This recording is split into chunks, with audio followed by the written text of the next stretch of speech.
ভাই কি করছেন এক মাস ধরে? আপনি এখানে কি করছেন? আপনারা এখানে কি আমি এখানে ঘুরতে এসেছি, এক মাস ধরে আমি বিচার পাচ্ছি না, আমার বিচার দরকার। আপনি কি করেন? হ্যাঁ? কি করেন? পড়াশোনা করছি, পড়াশোনা শেষ আমার। কোথায় পড়াশোনা করেন? কিসের পড়াশোনা করেন? কিসের পড়াশোনা করেন? ফার্মাসি নিয়ে পড়াশোনা করেছি। আচ্ছা, কোন কলেজ? Adamas pass out. তার সঙ্গে এই আর্জি করা আপনি এখানে কি করতে এসেছেন? আমার ইচ্ছা হয়ে আমি এসেছি। ইচ্ছা আছে।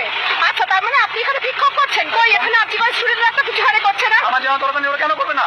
ওরা কেন করবে না? এক মাস ধরে করছে না তো? এক মাস ধরে আমি ওটা করতে পারবো না। আমরা বহিরাগত হয়ে এখানে এসেছেন তো? বহিরাগত, আমি কলকাতার ছেলে, বহিরাগত কিসের আবার? আপনি কল্যাণ বহিরাগত থেকে মানে? এখানে কি করে আসলেন? কল্যাণী কি করবো? এখানে আপনি যে করছেন, এখানে আপনি যে এসেছেন, আপনার এখানে মোটিভটা কি সেটা বলুন। মোটিভটা আমার বিচার চাই। ওদের মুখ থেকে আমি শুনতে চাই যে কবে পাবো। আচ্ছা। কজনকে ধরা হয়েছে? আপনি পাস আউট তো? আপনি পাস আউট? জেলে কজন গেছে? জেলে কজন আপনি গেছে? কোন কলেজে পড়েন? জেলে কজন গেছে? কোন কলেজে জেলে পড়েন? কজন গেছে? কোন কলেজে পড়েন? কলেজ কোন কলেজে পড়েন? College pass out. ঠিক করে কথা বলুন। Pass out. আমি চুপ করে আছেন না? আপনি এখানে বিক্ষোভ এখানে দেখাচ্ছেন, আপনার নাম পরিচয় বলুন। হ্যাঁ বলুন স্যার। বলেন ঠিক করে। বস আমার নাম। কোথা বাড়ি? কল্যাণী। তো বন্ধুরা, সকলকে কলকাতা নিউজ চ্যানেলে স্বাগত। আমি এই ভিডিওতে যেটা দেখতে পেলাম বা বুঝতে পারলাম, আপনারাও এতক্ষণ যারা দেখছেন, প্রথমে ভিডিওটা দেখে আমার মনে হয়েছে যে ছেলেটি হয়তো নিশ্চয়ই দোষী বা ধর্ষক বা কোনো অপরাধ করেছে, তাকে হয়তো মিডিয়াটা তার পেছনে ছুটছে, এরকম কিছু জানতে পেরেছে। তো ভিডিওটা প্রথম থেকে শেষ পর্যন্ত দেখলাম। ভিডিওতে বলা হচ্ছে আপনি কেন এখানে এসেছেন। কয়েকজন মহিলা যারা রিপোর্টার, সাংবাদিক, তারা বলছেন আপনি কেন এখানে বিক্ষোভ দেখাতে এসেছেন, আপনার বাড়ি কোথায়? ও তখন বলল আমি কল্যাণীতে থাকি। আপনি কেন এসেছেন বিক্ষোভ দেখাতে? সে বলল 30 দিন হয়ে গেছে, 30 দিনের মধ্যে এখনও কজন জেলে গেছে, কজন সঠিক বিচার পেয়েছে? অর্থাৎ ছেলেটির নাম হচ্ছে রিতম ঘোষ, থাকে কল্যাণীতে। তার বক্তব্য হচ্ছে তিলোত্তমার বিচার চাই, যেটা সকল মানুষ চাইছে, এবং শুধুমাত্র কল্যাণী বলে নয়, সারা দেশের মানুষ এই তিলোত্তমার বিচারের জন্য রাতের পর রাত জেগে আন্দোলন করছে। তো এখানে যিনি প্রশ্নটা ছুঁড়েছেন, মানে সেই রিপোর্টার দিদিকে আমি বলছি, ম্যাডাম আপনি তো বড় নিউজ চ্যানেলে কাজ করেন, আপনাদের নিউজ চ্যানেলের লোগো দেখে মনে হচ্ছে ওই বুম মাইকের মধ্যে, তো আপনারা নিশ্চয়ই শিক্ষিত, আমার একটা ছোটোখাটো চ্যানেল, আপনাদের কাছে আমি একটা প্রশ্ন ছুঁড়ছি। সেই প্রশ্নটা হলো, ছেলেটি কল্যাণীতে থাকে, কল্যাণী থেকে আরজি করে এসেছে, সে তিলোত্তমার বিচার চাইতে, ন্যায় বিচার। এখানে আপনারা কিভাবে পড়াশোনা করে রিপোর্টার হয়েছেন? আপনারা কিভাবে বলছেন যে বহিরাগত হয়ে আপনি আসছেন? এখানে কোথায় আছে? এটা তো সারা, মানে যে জেলায় থাকুক, সারা দেশের মানুষের কিন্তু একটাই রায় যে অপরাধীর শাস্তি। এ তো অপরাধ করেনি, সে যদি শাস্তি চাওয়ার জন্য যদি আন্দোলনে আসে, তাহলে তার দোষটা কোথায়? দেখুন, খবর মানে হচ্ছে নিরপেক্ষ, যেটা সঠিক সেটাই তুলে ধরা। তো সেখানে আপনারা এমনভাবে তার পেছনে ছুটেছেন যেন সে চুরি করে পালাচ্ছে বা ডাকাতি করে পালাচ্ছে। এই রকমভাবে কিসের প্রশ্ন করছেন? সে কল্যাণীতে থাকে মানে সে বহিরাগত হয়ে গেল? সে আরজি করে কেউ নয় বলে সে বিচার চাইতে পারবে না?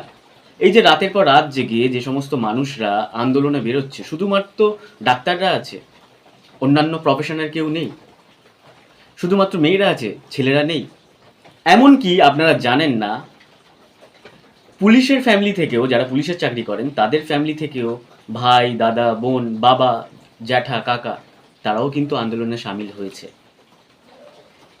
ভারতের সংবিধান অনুযায়ী, আপনাদেরকে ছোট্ট একটা কথা বলি, জাস্ট ভারতের সংবিধান অনুযায়ী যে সংবিধানে বলা আছে যে জনগণের কিন্তু সকল প্রকারে কিন্তু ন্যায়ের প্রতি কিন্তু বক্তব্য রাখতে পারে এবং বলতে পারে, সেই অধিকারটা আছে।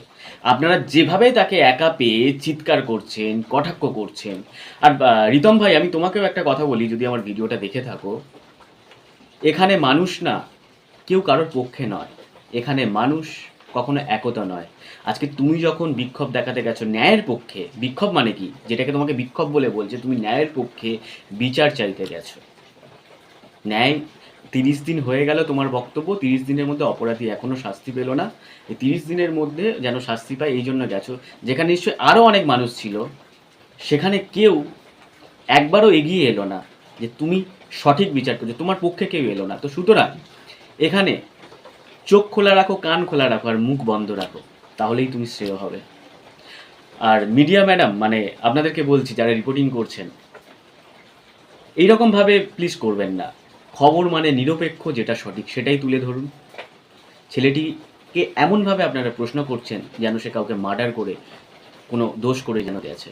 তার অপরাধ, সে কল্যাণীতে বাড়ি, কলকাতায় বাড়ি নয়, তাই সে ওখানে গেছে ন্যায়ের বিচার চাইতে, এটা তার অপরাধ। এমনও তো আছেন যারা নিউজ চ্যানেলে চাকরি করছেন, তাদের কি সবার কলকাতায় বাড়ি? তারা কি আন্দোলনে যাচ্ছে না? যে সাউথ 24 পরগনায় থাকে, তারা কি আন্দোলনে তিলোত্তমার বিচার চাইতে বেরোচ্ছে না? যে যে মানে প্রত্যেকেই কি কলকাতা জেলার মধ্যে আছে? এমনও তো আমরা দেখেছি বাংলাদেশের মানুষজন, তারাও কিন্তু মানে এই ন্যায়ের বিচারের জন্য আন্দোলন করেছে বা করছে, এমন ভিডিও আমরা প্রচুর দেখেছি। তারা তো আমাদের দেশের নয়, তার মানে তাদের রাইট নেই?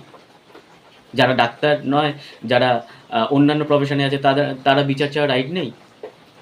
ভারতের সংবিধান জানুন, পারলে একটু পড়াশোনা করুন, শিক্ষিত হন, হয়ে তারপর মানুষকে প্রশ্ন করুন। ধন্যবাদ।